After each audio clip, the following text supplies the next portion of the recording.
Bonjour les amis, bienvenue sur CYP Stories. Abonnez-vous à cette chaîne pour découvrir des histoires incroyables. N'oubliez pas d'aimer et de partager. N'hésitez pas à nous laisser un commentaire. La première matinée de Shinaza Eloa au manoir de l'IBE débuta sous le soleil hésitant d'un lundi tranquille à Ikwa. En franchissant le portail noir voûté de l'immense propriété, impossible de ne pas avoir l'impression d'avoir pénétré dans un autre monde, impeccable, resplendissant et incroyablement vaste. Son uniforme de femme de ménage moulait sa silhouette modeste, trempée de sueur nerveuse, et ses yeux fatigués scrutaient tout avec un regard émerveillé et prudent. Les colonnes de marbre brillaient telles des tours d'ivoire, et les sols polis reflétaient des lustres dignes d'un palais. On était loin du petit studio de Surulire, où sa mère toussait la nuit. Shinaza avait accepté ce travail par nécessité, et non par désir. Dans son monde, il n'y avait pas de luxe, seulement la survie. Alors qu'on lui présentait les autres membres du personnel et qu'on lui remettait un programme de nettoyage strict, sa curiosité s'éveilla lorsqu'elle remarqua qu'une partie de la maison, Lélé, était presque silencieuse. On lui expliqua que le jeune maître, Santashukwu, y résidait et qu'elle ne devait en aucun cas le déranger, sauf en cas d'absolue nécessité. Il aimait l'intimité, disait-il. Mieux valait éviter les ennuis. Ses premiers jours se sont déroulés comme sur des roulettes, frotter, passer la serpillière, épousseter, saluer. Mais même dans le cadre de ces tâches, Shinaza remarquait des choses étranges. Les repas étaient apportés à l'étage et rarement touchés. Une faible odeur de fumée de cigarette flottait dans les coins, que personne d'autre ne semblait remarquer. Certaines nuits, elle entendait le plancher craquer après minuit. Un jour, alors qu'elle transportait du linge à la buanderie, elle l'aperçut, un aperçu de Sampto. Il était grand, enveloppé dans l'ombre, vêtu d'un sweat à capuche noire et d'un casque audio sur les oreilles, avançant tel un fantôme dans le couloir. Il y avait quelque chose dans sa posture, comme s'il portait des rochers invisibles sur ses épaules. Shinaza savait reconnaître le chagrin quand elle le voyait, elle le vivait chaque jour depuis la mort de son père. Pourtant, ce silence lui paraissait plus lourd, plus profond. Comme si quelque chose était enfermé derrière les murs de ce manoir, battant pour sortir. Shinaza ne s'en rendit pas compte à ce moment-là, mais elle était déjà entrée dans une histoire bien plus vaste qu'elle. Ce soir-là, la pluie tomba sans prévenir, des gouttes furieuses claquant sur les toits de tuiles et les balcons du manoir comme 1000 petits points. Shinaza était au 2e étage, s'acquittant de sa dernière tâche, remplacer le linge de maison dans l'une des chambres d'amis. Un éclair claqua comme un coup de fouet dehors, la faisant tressaillir tandis qu'elle serrait les draps pliés. Son trousseau de clés tomba au sol avec fracas, et elle gémit en se penchant pour le récupérer. La tempête rendait tout tendu, le danger omniprésent. C'est lorsqu'elle réalisa qu'elle avait pris par erreur le linge de Santo au lieu de celui des invités qu'elle jura doucement. La tempête, les escaliers, la peur des réprimandes, tout cela se confondit alors qu'elle se dirigeait vers Lélé, espérant presque qu'il ne soit pas là. Lorsqu'elle arriva à la porte, elle frappa. Une fois. 2 fois. Pas de réponse. Un coup de tonnerre frappa la vitre à côté d'elle et, sans réfléchir, elle tourna la poignée. Elle était déverrouillée. Le spectacle qui l'accueillit lui fit un pincement au cœur. Santo se tenait au bord de sa large fenêtre, pieds nus, les bras légèrement tendus comme pour tester la sensation de voler ou de tomber. La fenêtre était ouverte, et la pluie trempait son sweat à capuche, ses cheveux plaqués sur son front. Un pied flottait déjà au-dessus du rebord, tremblant. Son regard était creux, fixé sur l'horizon sombre, comme s'il promettait la paix. Le cri de Shinaza résonna dans la pièce comme une sirène, strident et guttural, instinctif et rauque. « Seigneur !» »« Non !» cria-t-elle en s'élançant sans réfléchir. Santo se recula brusquement du rebord comme s'il sortait d'une transe, abasourdi par la voix, l'intrusion, le soudain sursaut de la réalité. Le silence qui suivit fut pesant, sa respiration haletante, le crépitement de la pluie, et son halètement tremblant. Elle se tenait là, trempée et secouée, le fixant comme s'il était devenu un étranger. Et à bien des égards, c'était le cas. Ce qui suivit le cri de Shinaza fut un chaos confus. Quelques minutes plus tard, des pas résonnèrent dans l'escalier. Monsieur Dick, l'intendant en chef de la famille, arriva le premier, suivi de 2 gardes. Personne ne demanda pourquoi Shinaza était dans la pièce ni ce qui s'était passé exactement. Au lieu de cela, ils se concentrèrent sur une seule chose, limiter les dégâts. Santo fut doucement emmené, escorté par Monsieur Dick, qui murmura quelque chose qui ressemblait à « Tu as promis plus de scènes. » Shinaza fut conduite en bas par une employée qui semblait plus agacée qu'inquiète. Quelques heures plus tard, elle fut convoquée au bureau de la cuisine où elle se retrouva face au chef IBE. Sa présence était aussi imposante que sa richesse. Grand, sévère et intimidant, il ne criait pas, ses paroles étaient froides et précises. « Tu n'en parleras à personne, dit-il, les yeux plongés dans les siens. Ni au personnel, ni à la famille, ni même à ta propre mère. Suis-je bien clair ?» Shinaza hocha la tête, stupéfait. Il glissa une petite enveloppe sur le bureau. « Considérez ceci comme un remerciement pour votre silence. » Cette nuit-là, Shinaza fixa l'enveloppe contenant le N50-000 pendant des heures. Elle trônait sur sa minuscule table de chevet comme un péché. Les événements de la journée ne quittaient pas son esprit, l'image de Santo sur ce rebord, trempée par la tempête, brisée par quelque chose qu'elle ne pouvait encore nommer. Elle n'avait jamais vu quelqu'un d'aussi vide. Le cri qu'elle poussa n'était pas seulement de la peur, c'était de la reconnaissance. Quelque chose dans son désespoir reflétait le sien. Cette nuit-là, elle resta éveillée, au milieu du souffle sifflant de sa mère, se demandant comment un garçon qui avait tout pouvait encore vouloir disparaître. Dans le silence de leur appartement sombre et égoutté, Shinaza prit une décision. Elle ne le comprenait peut-être pas encore, et elle n'avait certainement pas le droit de poser des questions. Mais elle ne pouvait ignorer ce qu'elle avait vu. Même si elle devait le faire discrètement, dans l'ombre, elle essaierait de l'aider. Au cours des jours suivants, Santo disparut à nouveau dans l'ombre silencieuse de l'aile. Il ne quitta pas sa chambre. Ses repas restèrent intacts. Shinaza reprit ses fonctions, la tête basse et le cœur sur ses gardes. Mais elle commença à observer. Elle apprit son emploi du temps, non pas en le traquant, mais en observant les traces subtiles qu'il laissait derrière lui. Les livres étaient retournés au chariot de la bibliothèque sans poussière, un léger écho de touches de piano à minuit, des carnets de croquis jetés à la poubelle avec des images obsédantes d'yeux et de visages brisés. Elle commença à lire sur la dépression. Dès qu'elle avait du temps libre, elle empruntait le vieux téléphone techno de son voisin et cherchait sur Google ce qu'elle pouvait. Elle ne savait pas si ce qu'elle lisait s'appliquait à Santo, mais cela l'aidait à comprendre. Son silence prenait tout son sens. En nettoyant le couloir devant sa chambre, elle commença à y déposer de petits objets, un sachet de chin-chin chaud, un mot plié avec une citation de Maya Angelou, une fleur d'hibiscus du jardin dans un bocal. Elle ne les a jamais signés. Elle ne s'attendait pas à une réponse. Mais un jour, la fleur a disparu du pot. Un autre jour, le paquet de chin-chin fut remplacé par une tablette de chocolat belge importée, non ouverte. Ce n'était pas grand-chose, mais cela suffisait à faire vibrer le cœur de Shinaza d'une lueur fragile, l'espoir. Elle n'était pas assez folle pour croire qu'elle pouvait le guérir, mais peut-être, juste peut-être, pourrait-elle lui rappeler que le monde avait encore de petites choses à offrir. C'était un mardi quand Santo lui adressa enfin la parole. Pas une conversation, juste un instant. Shinaza essuyait le sol en marbre du couloir et, dos au couloir. Elle ne l'avait pas entendu approcher. « Merci pour la fleur », dit une voix douce et hésitante. Elle se retourna, surprise, et le vit debout à quelques mètres. Pas de sweat à capuche cette fois, juste un simple t-shirt noir et un jogging.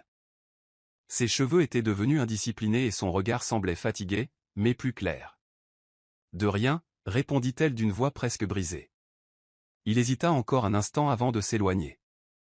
Ce n'était que 2 phrases, mais pour Shinaza, c'était le début de quelque chose de concret.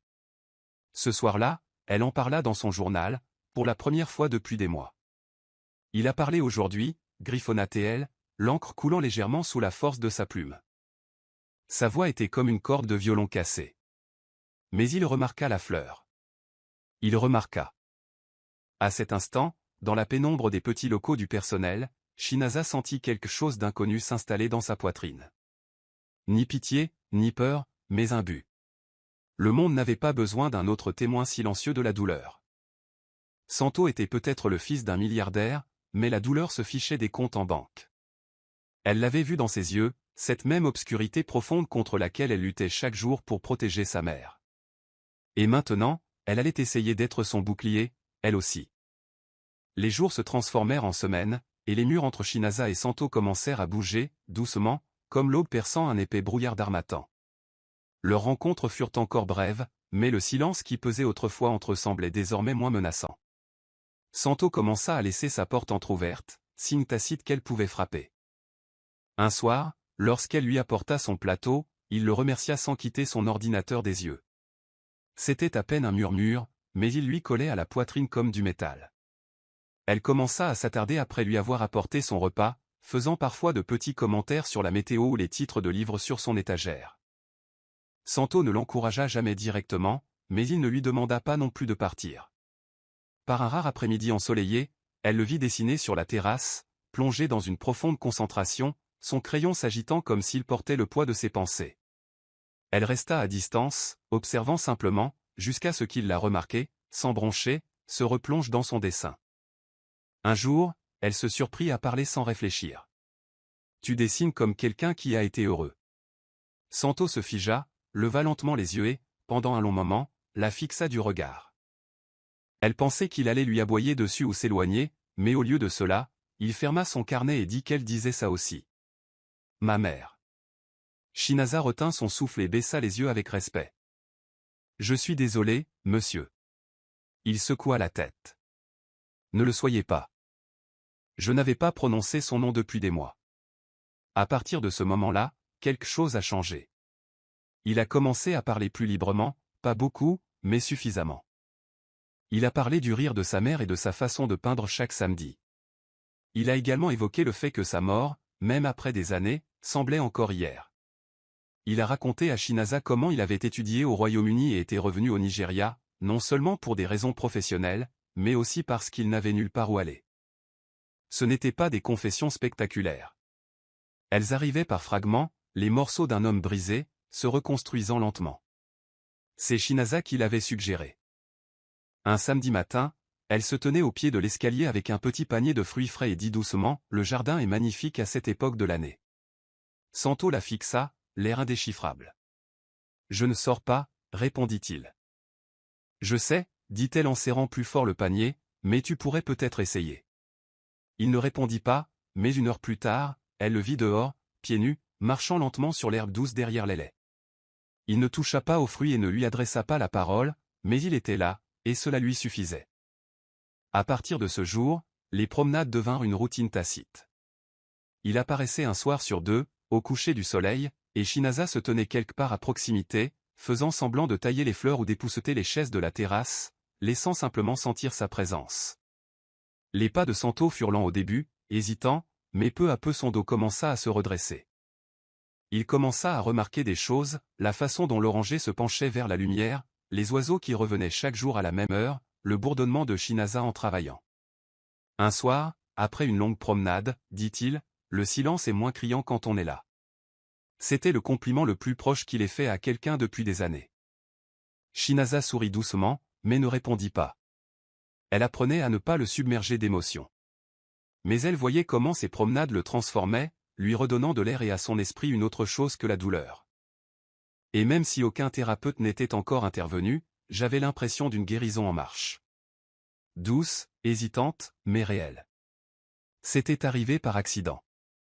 Shinaza avait été envoyée dépoussiérer une bibliothèque rarement utilisée près de l'elle et lorsqu'elle aperçut un carnet de croquis ouvert sur l'accoudoir d'un des fauteuils moelleux.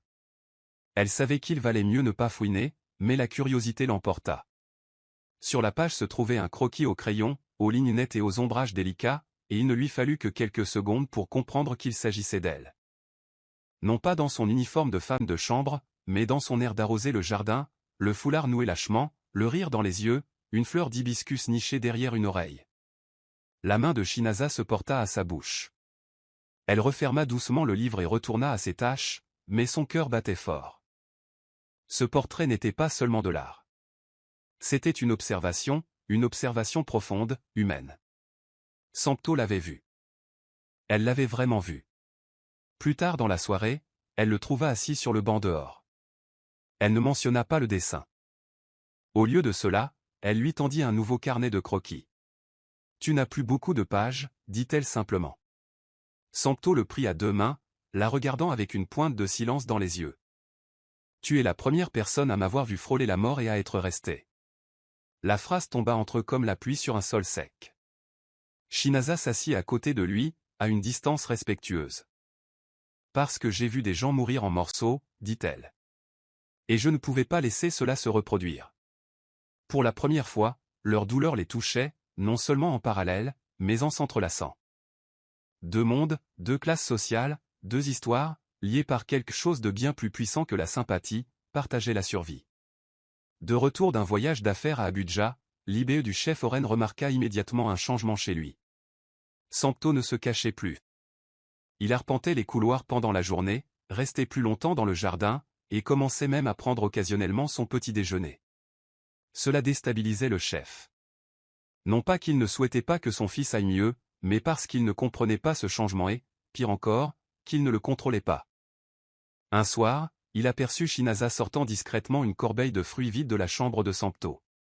La suspicion brilla dans son regard. « Pourquoi est-elle toujours près de lui » demanda-t-il à Monsieur Dick. L'intendant haussa les épaules. « Elle a été bonne pour lui, monsieur. » Mais Oren n'était pas consolé. La dernière fois que Sampto s'était intéressé à quoi que ce soit, c'était avant l'incident de Cambridge, la trahison qui avait failli ruiner le nom de la famille. Quoi qu'il arrive maintenant, le chef craignait une nouvelle escalade. Et cette fois, il ne laisserait pas les sentiments compliquer l'héritage. Ce week-end-là, Oren convoqua Shinaza dans son bureau. La conversation fut froide, enrobée de plaisanteries qui ressemblaient davantage à des menaces voilées. « Mon fils n'est pas sous ta responsabilité », dit-il avec un sourire ferme. « Tu es fait. Un très bon, paraît-il. Continuons comme ça. » Shinaza se tenait là, le dos droit, mais le cœur battant. Elle hocha la tête et répondit respectueusement, mais au fond d'elle-même, elle sentait la barrière invisible se renforcer entre elle, le mur de la classe, du pouvoir, du contrôle. Elle retourna tranquillement à ses quartiers ce soir-là, mais sa détermination demeurait intacte. Sampto avait besoin de quelqu'un qui ne le considère ni comme un atout ni comme une faiblesse. Il avait besoin de quelqu'un qui reconnaisse le garçon derrière les milliards. Et si le chef de l'IBE pensait que la peur la dissuaderait, il se trompait. L'atelier de Sampto, un ancien logement de domestique transformé en espace artistique privé, était un sanctuaire caché. Shinaza n'y avait jamais mis les pieds avant le jour où il l'Y avait invité. « Tu devrais voir ce sur quoi j'ai travaillé, » dit-il, laissant derrière lui des coques de pinceau, des toiles inachevées et des chevalets cassés. Au centre se dressait une fresque à moitié peinte, aux traits audacieux, aux lignes confuses, mais chargées d'émotion. « C'est l'histoire, » dit-il, de quelqu'un qui n'est pas mort parce que quelqu'un d'autre s'est soucié de lui en hurlant. La gorge de Shinaza se serra. Elle ne savait pas comment réagir. La fresque ne parlait pas seulement de lui. Elle parlait d'eux deux, d'une douleur qui ne s'apaisait pas en silence. Ce jour-là, elle lui raconta son rêve de devenir psychologue, comment elle avait été admise à Unilag, mais qu'elle avait abandonné ses études à la mort de son père, les factures ayant pris le pas sur les livres. Sampto l'écouta, vraiment, avec douceur. « Tu serais doué pour ça, » dit-il. On voit les gens même quand ils ne veulent pas être vus. Pour la première fois, Shinaza s'autorisa à espérer à nouveau. Peut-être que la guérison n'était pas réservée aux riches. Peut-être que son histoire ne devait pas se terminer en servitude. Peut-être que deux êtres brisés pourraient s'entraider pour se souvenir de ce qu'ils étaient censés être.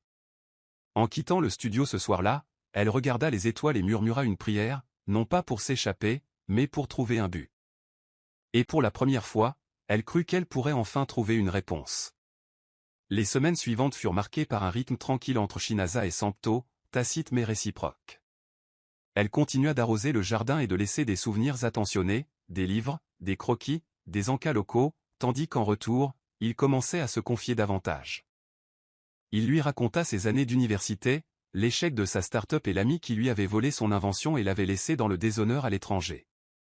Cette trahison l'avait profondément blessé, non seulement parce qu'elle lui avait coûté argent ou reconnaissance, mais aussi parce qu'elle prouvait que même l'intelligence et la richesse ne pouvaient le protéger de la cruauté humaine.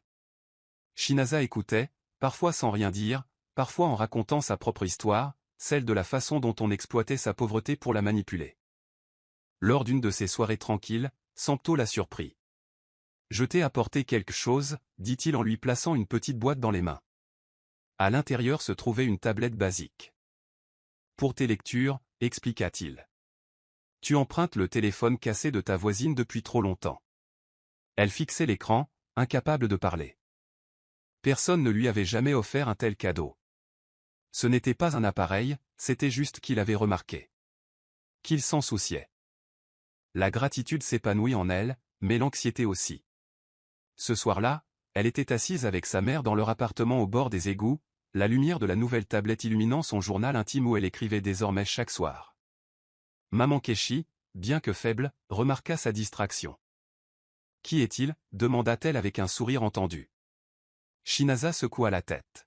« Ce n'est pas comme ça, maman. »« Alors, c'est comment ?» Shinaza marqua une pause. « C'est comme s'il me voyait. Comme si je n'étais pas qu'une simple servante. » Sa mère lui tendit la main et la serra.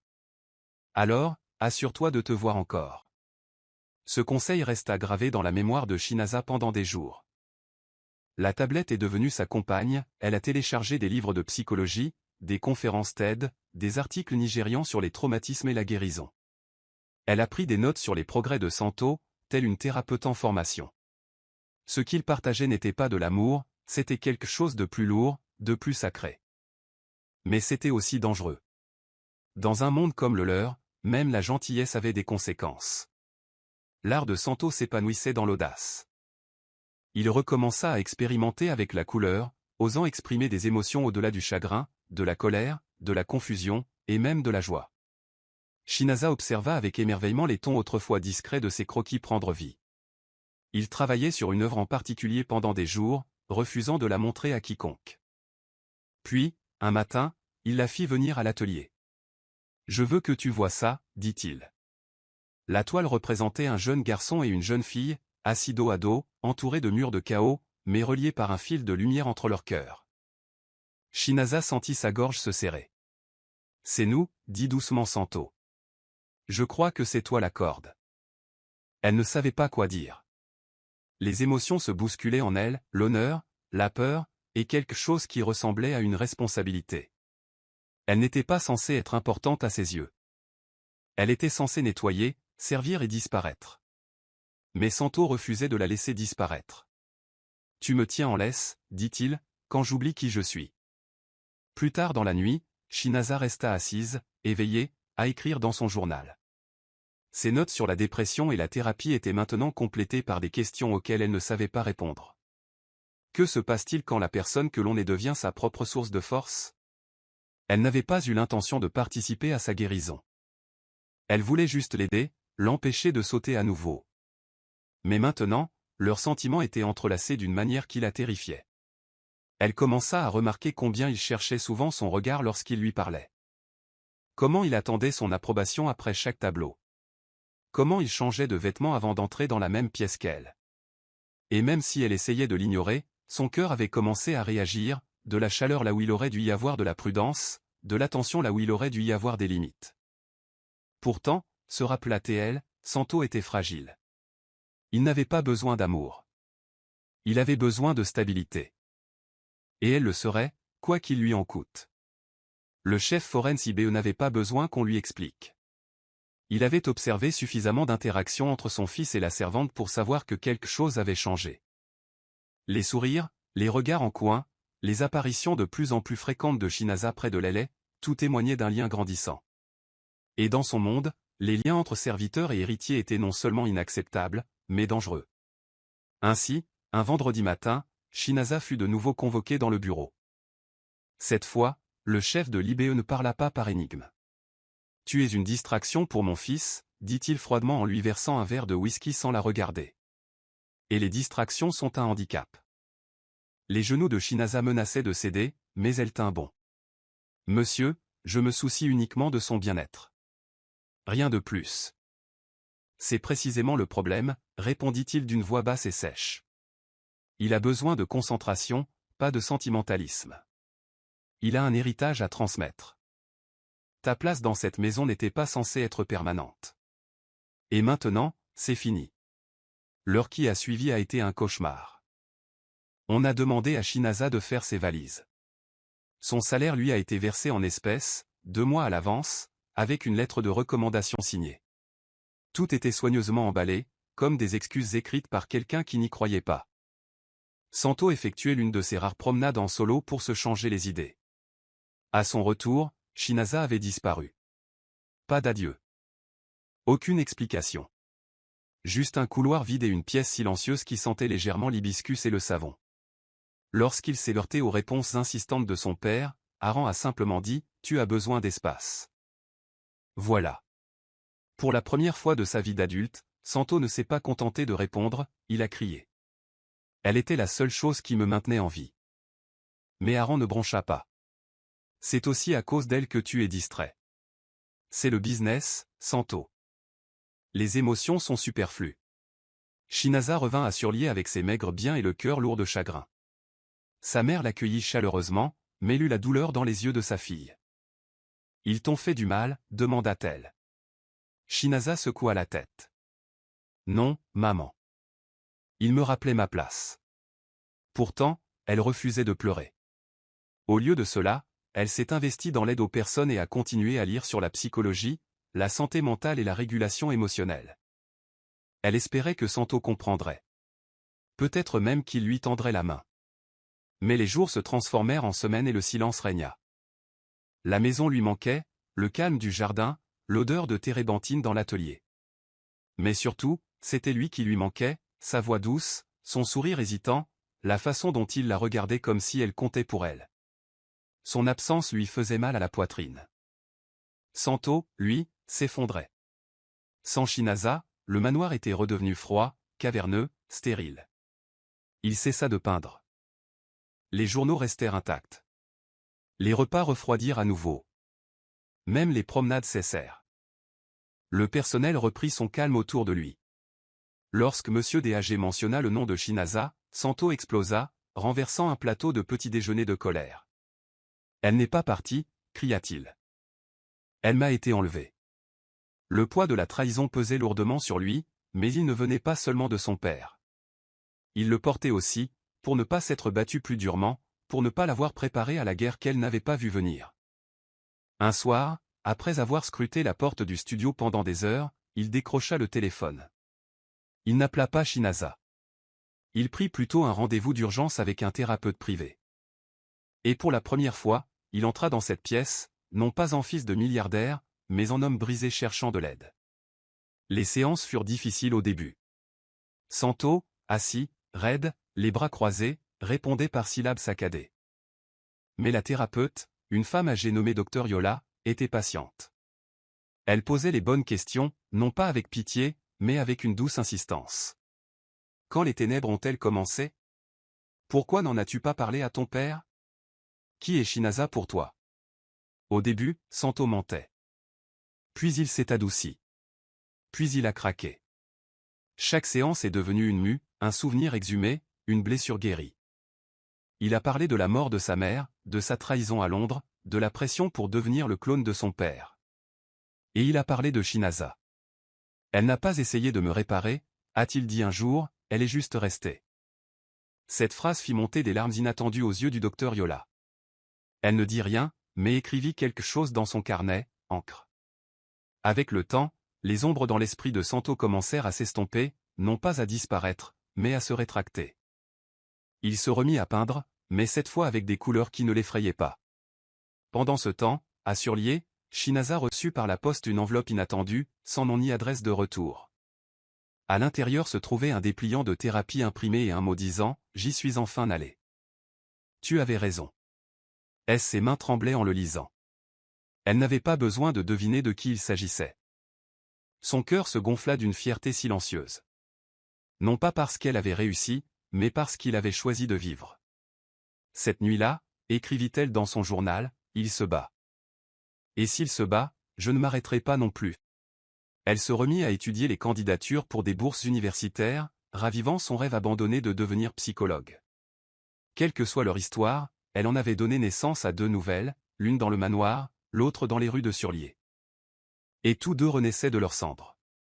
Pendant des semaines, les journées de Santo ressemblèrent à un lent dénouement d'habitude qu'il commençait à peine à chérir. Le jardin, autrefois animé de silences partagés et de regards cachés, ressemblait désormais à un cimetière de conversations non dites. Il retournait souvent dans cet espace, espérant qu'elle réapparaîtrait. Mais Shinaza ne réapparaissait jamais. Elle avait été engloutie par le même vide qui avait privé toute sa vie de sens. La thérapie l'aida à chasser l'obscurité, mais elle n'effaça pas la douleur, le besoin de lui dire qu'elle avait compté plus qu'elle ne le pensait. Il se surprit à recréer mentalement le son de son rire, à la dessiner dans différentes humeurs, à peindre l'expression qu'elle arborait lorsqu'elle regardait les fleurs d'hibiscus éclore. Lorsque le docteur Yola lui demanda s'il avait affronté ses sentiments, Santo répondit « Je ne sais même pas ce que sont ces sentiments. » Mais il savait. Au fond de lui, il savait que ce qui s'était développé entre lui avait donné une valeur inestimable, la raison.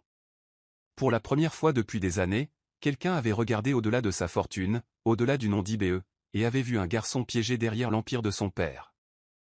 Un après-midi, Santo retourna à l'atelier et sortit la fresque qu'il avait peinte autrefois, deux silhouettes liées par un fil lumineux. Il la contempla pendant des heures, puis ajouta quelque chose de nouveau, un léger halo autour de la tête de la jeune fille. Elle n'était pas qu'un lien. Elle était devenue une lumière. Ce soir-là, après avoir arpenté la pièce pendant des heures, il appela son assistante personnelle. « J'ai besoin de son numéro, dit-il. Ou une adresse. N'importe quoi. » L'assistant hésita, mais finit par envoyer un bout de papier avec un contact postal d'Aqua lié aux coordonnées des proches de Shinaza.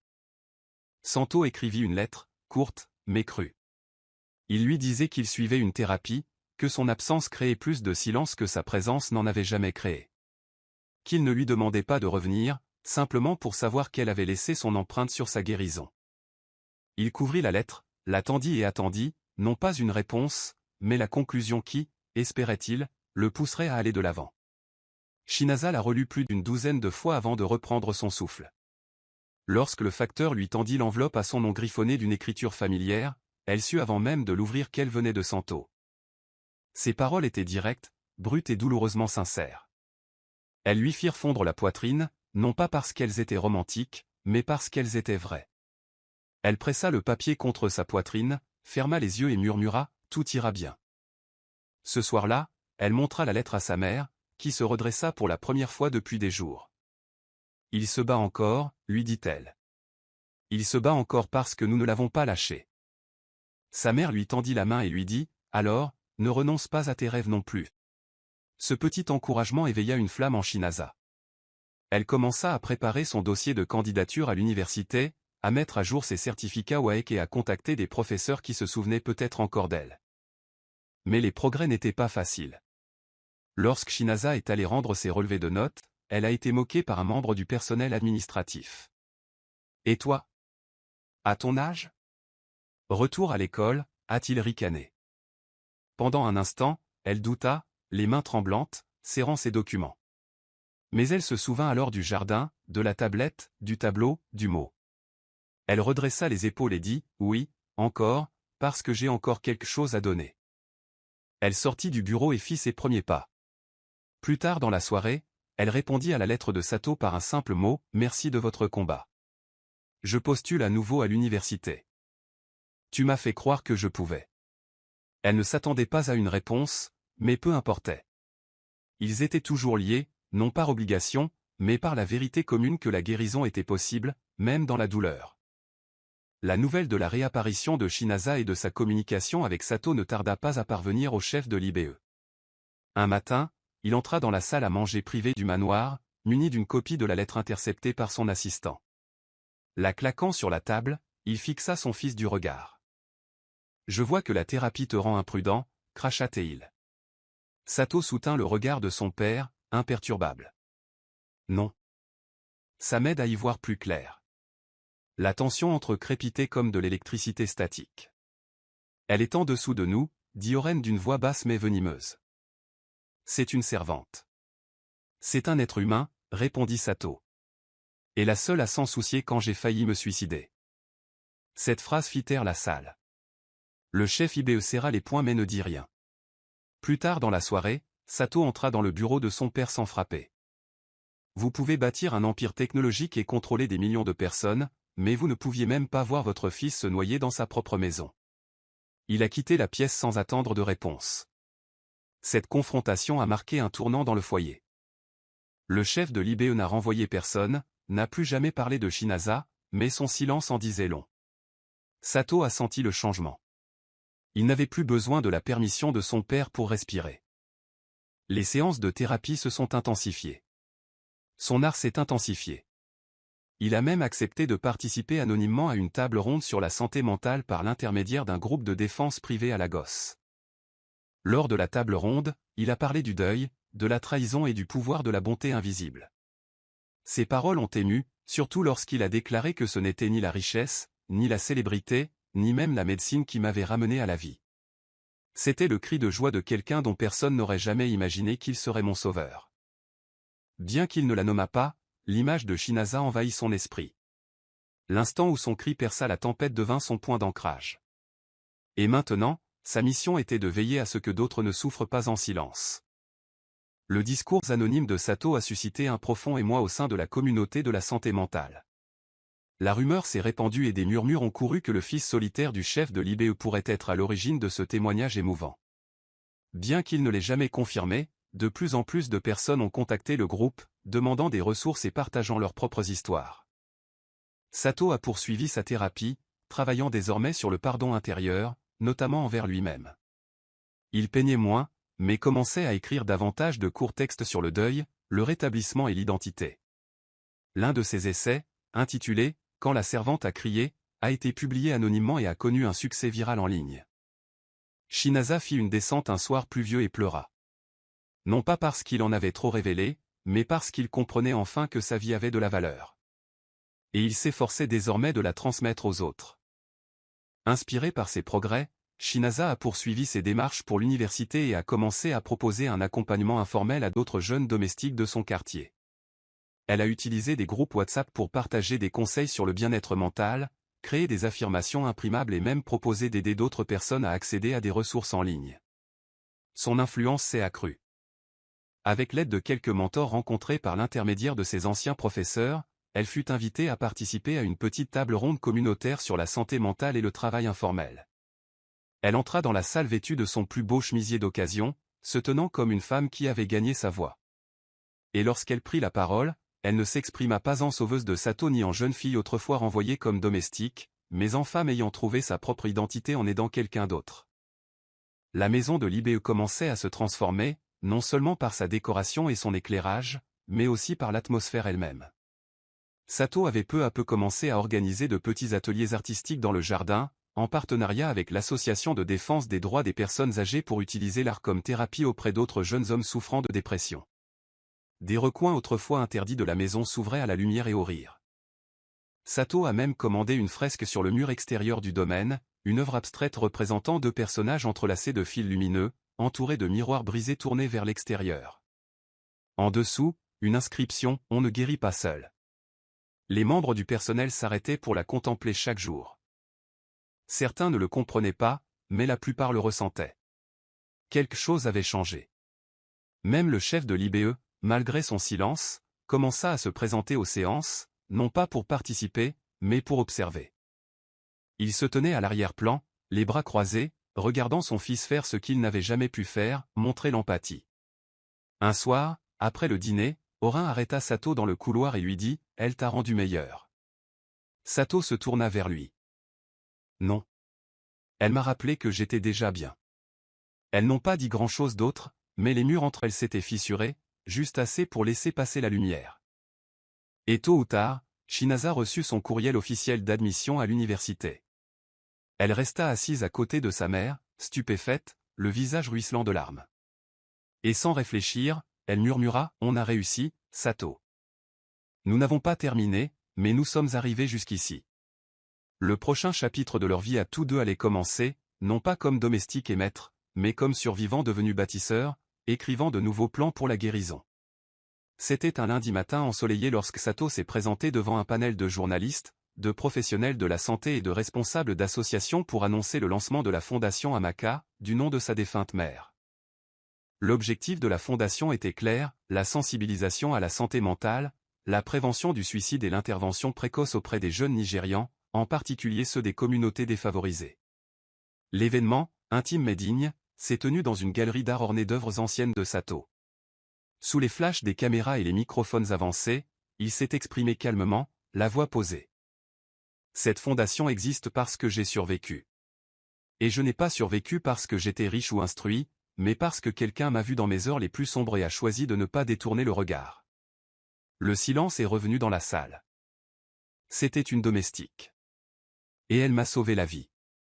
C'était la première fois qu'il le disait publiquement, et même s'il ne mentionnait pas Shinaza par son nom, le poids de cette vérité transformait l'espace. Ce soir-là, après la dispersion de la presse et le départ des invités, Sato entra dans l'arrière-boutique de la galerie et s'assit seul. Il sortit son téléphone et envoya un message qu'il avait réécrit plusieurs fois, « Nous avons commencé aujourd'hui.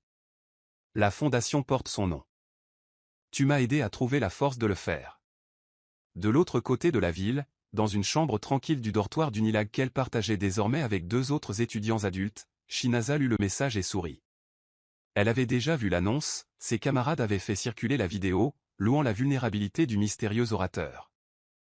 Elle était restée silencieuse, observant avec admiration le garçon dont elle craignait autrefois la disparition dans les ténèbres se dresser devant le monde tel un phare. Ses yeux se remplirent de larmes, non de regret, mais de fierté. Leur chemin avait divergé, mais leur mission était désormais alignée. La vie à Suralir avait changé. Sa mère étant désormais stable et vivant chez une tante à Inugu, Shinaza pouvait enfin se concentrer pleinement sur ses études et son initiative grandissante.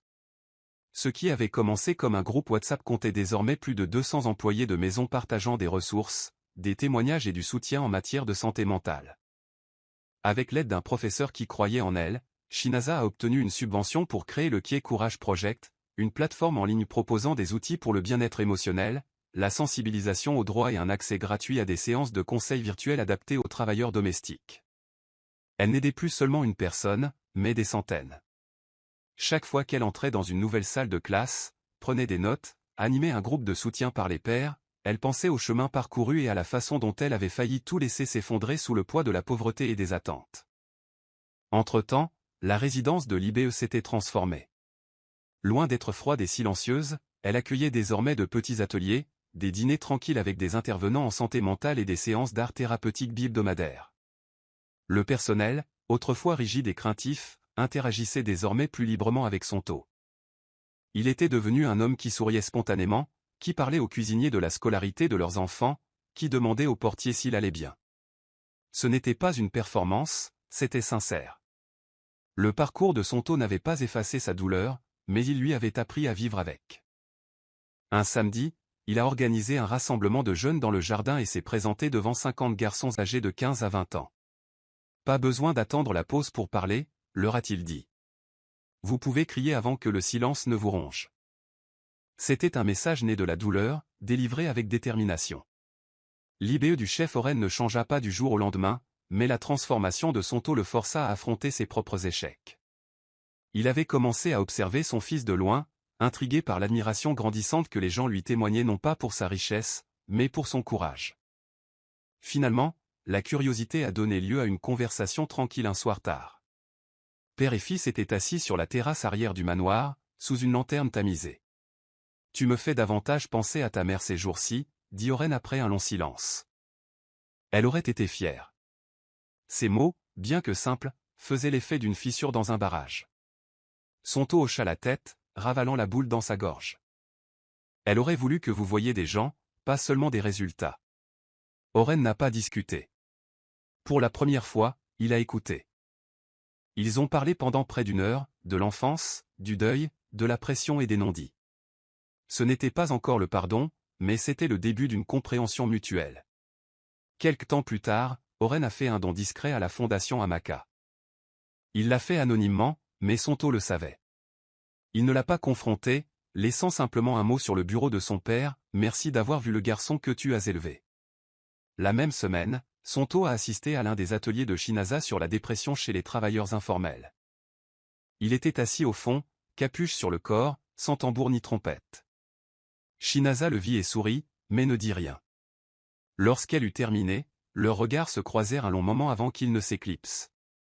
Plus tard dans la soirée, elle trouva un croquis d'elle-même dans son sac à main, fraîchement dessiné au dos du flyer de l'événement. Il y était écrit « Tu m'as appris à parler. Continue à parler. » Ses larmes coulaient doucement, mais son cœur battait fort de fierté. Certains ponts ne se reconstruisent pas par de grands gestes. Parfois, ils se dessinent avec douceur, avec grâce et élégance. Le Théâtre national de Lagos a accueilli le plus grand sommet sur la santé mentale que le Nigeria ait connu depuis des années, et son taux était l'orateur de clôture. La salle était remplie d'étudiants, de professionnels, d'ING et de survivants. Shinaza était assis au premier rang, invité d'honneur, mais discrètement parmi les étudiants et les militants. Sonto est monté sur le podium avec une confiance forgée par la douleur et la persévérance.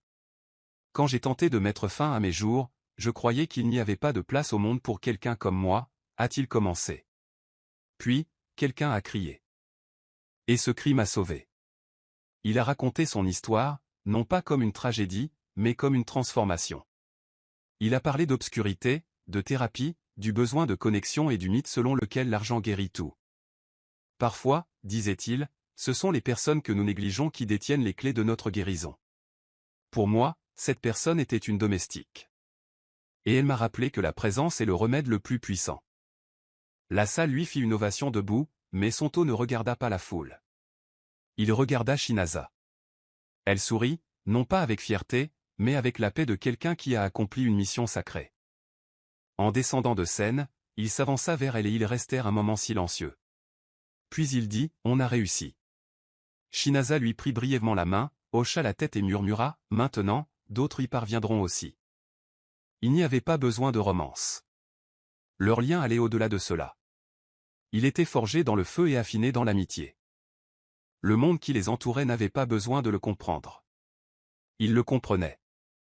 Et cela leur suffisait. Le soleil se leva sur Lagos dans une douce splendeur, projetant une lumière dorée sur les murs du manoir de l'Ibe, désormais résidence non seulement de son héritier, mais aussi de la guérison.